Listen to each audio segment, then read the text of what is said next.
Assalamualaikum warahmatullahi wabarakatuh. Waalaikumsalam warahmatullahi wabarakatuh.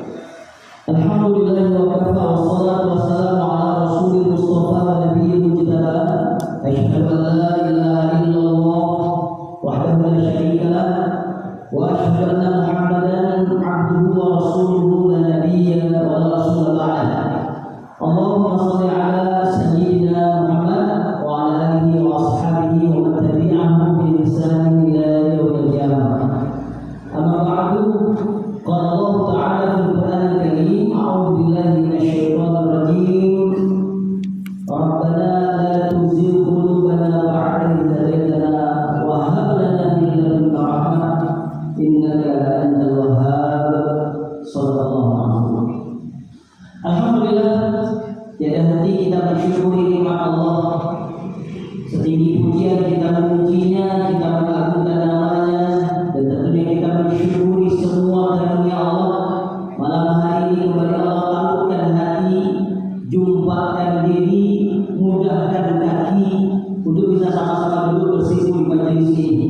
Mudah-mudahan hadir kita malam hari ini menambah cinta dan kasih sayang Allah, dan kita semua menjadi orang-orang yang pantas mendapatkan ridhonya Allah Subhanahu wa taala, dimudahkan urusan hidup kita, diberi jalan keluar dari setiap kesulitan hidup kita, diijabah pinta-pinta kita, dan tentunya kita berharap diberi ketenangan di jiwa-jiwa dan hati kita semua. Amin ya rabbal alamin. Keluarga yang kita tinggalkan yang jauh maupun yang dekat, mudah-mudahan dengan kebaikan dan keberkahan dan rezeki ini dijaga Allah Subhanahu wa taala. Orang tua kita diberi kebahagiaan, istri dan anak-anak kita diberi ketenangan, dan semuanya insyaallah berkah rezeki ini didoakan oleh para penghuni mulia di sisi Allah, para malaikatnya, disebut-sebut nama kita, diagung-agungkan dan dibangga-banggakan. Amin ya rabbal alamin. Apa kabar semua, sehat ya? Alhamdulillah rabbil alamin. Salawat dan salam tentunya kita sampaikan kepada Nabi kita Muhammad sallallahu alaihi wasallam. Mudah-mudahan kita jadi bagian umat yang mendapatkan syafaat dari Nabi nanti di yaumil qiyamah. Barusan sudah banyak hal disampaikan oleh hadiah kami, guru kita Ustaz Suryadi, terkait tentang rezeki. Dan biasanya kalau sesi kedua ini adalah sesi yang berbeda ini, kami sesi pertama.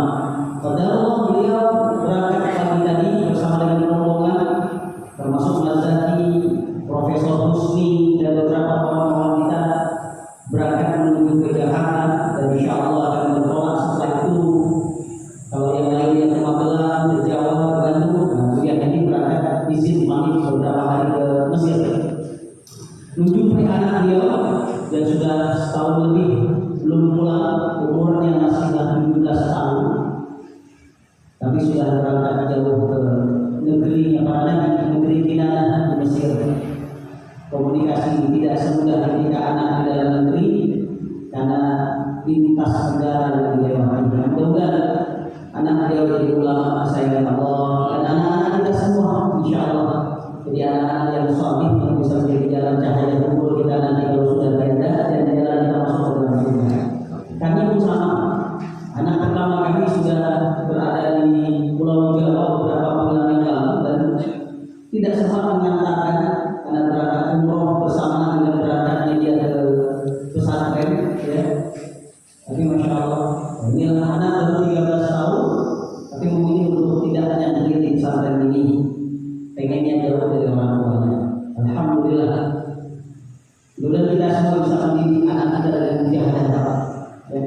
Kalau kita mungkin tidak merasa sukses menjadi anak muda pada masa itu, mudah-mudahan anak kita menjadi anak yang lebih sukses dari kita.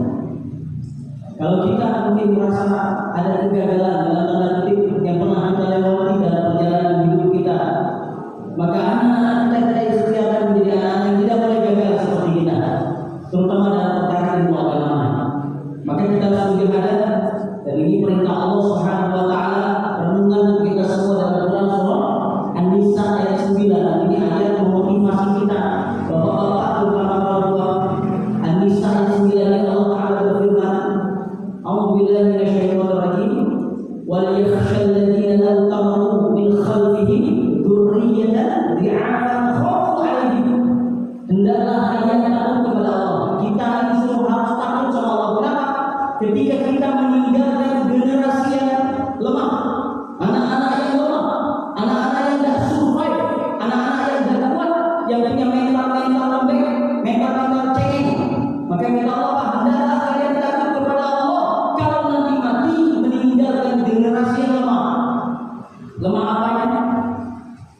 lemah iman, lemah apanya?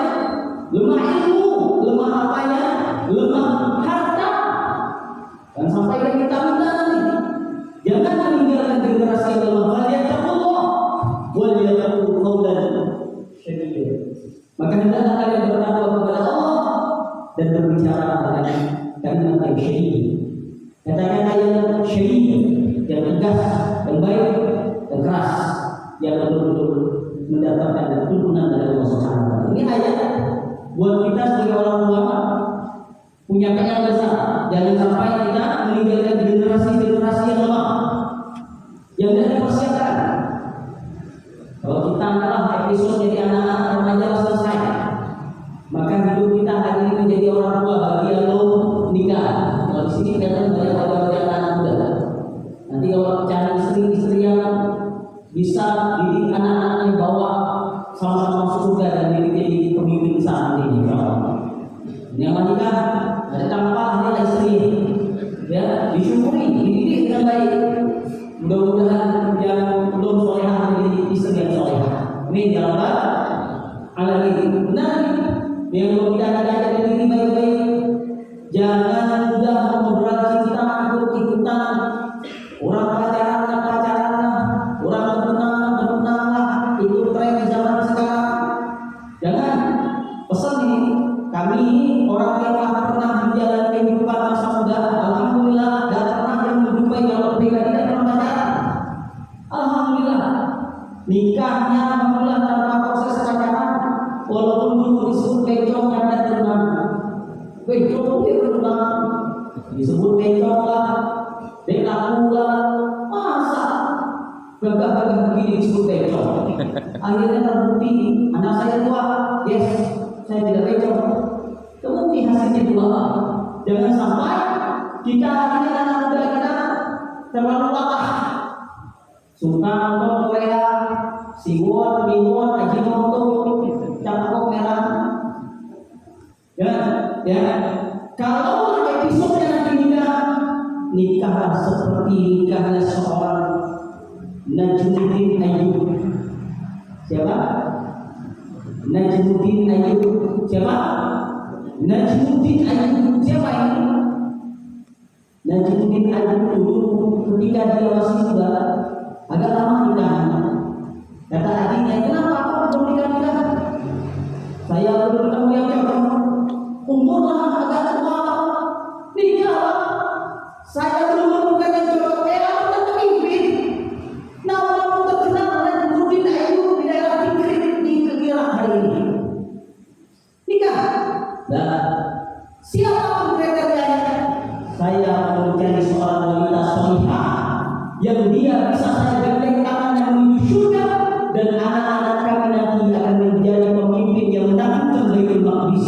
Saya nyari wanita salihah yang nanti bisa bergandengan tangan menuju surga, dan nantinya dia mendidik anak kami menjadi pembebas Baitul Maqdis. Kata Najmuddin Ayyub, laki-laki visioner, belum nikah tapi lah mikir anaknya akan menjadi seorang penakluk Baitul Maqdis, Masjid Al-Aqsa.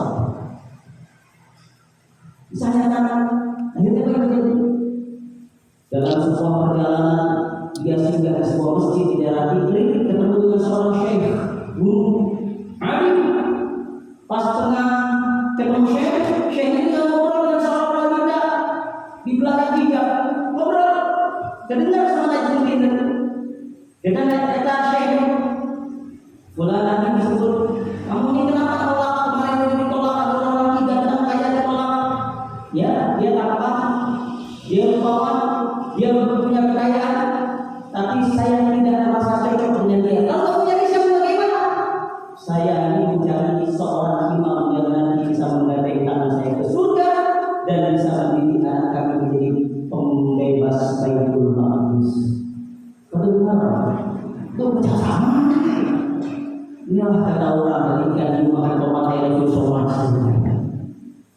Dan Allah itu sesuai dengan perasaan hamba adanya.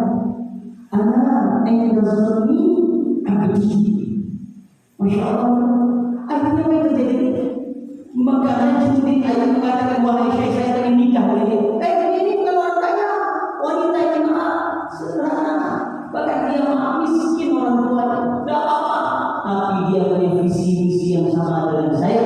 Dan ketika itu terjadi, beliau melamar wanita tadi, menikahkan dua sejoli ini atas izin Allah. Lahirlah seorang anak yang sangat hebat, terkenal, masyhur, luar biasa. Sesudah Umar bin Khattab yang menaklukkan Baitul Maqdis di zaman para sahabat, tidak datang ada seorang sultan bernama Salahuddin Al-Ayyubi. Salahuddin Al-Ayyubi, anak dari Najmuddin Al-Ayyubi. Nama aslinya Yusuf bin Najmuddin Al-Ayyubi. Hari ini harum mewangi kasturi di Gaza, Palestina. Harum kasturi di Palestina hari ini. Kenapa? Darah syuhada wafat bergelimpangan atas izin Allah. Dan negeri Palestina, negeri yang diberkahi, negeri yang didoakan Nabi, negeri yang menjadi ukuran apakah iman akhir zaman. Maka jangan heran hari ini lihat orang meninggal dunia, mereka tetap tersenyum. Jangan heran lihat seorang anak meninggal ayah bundanya, dia mengatakan inna lillahi wa akhadha wa lahu ma'ahu wa kulli syai'in indahu min ajalin musamma. Mereka anak-anak hebat yang tumbuh dari orang-orang tua yang meninggalkan generasi yang kuat imannya. Kita belajar, jangan sampai kita jadi orang tua yang lalu gagal, nyala orang tua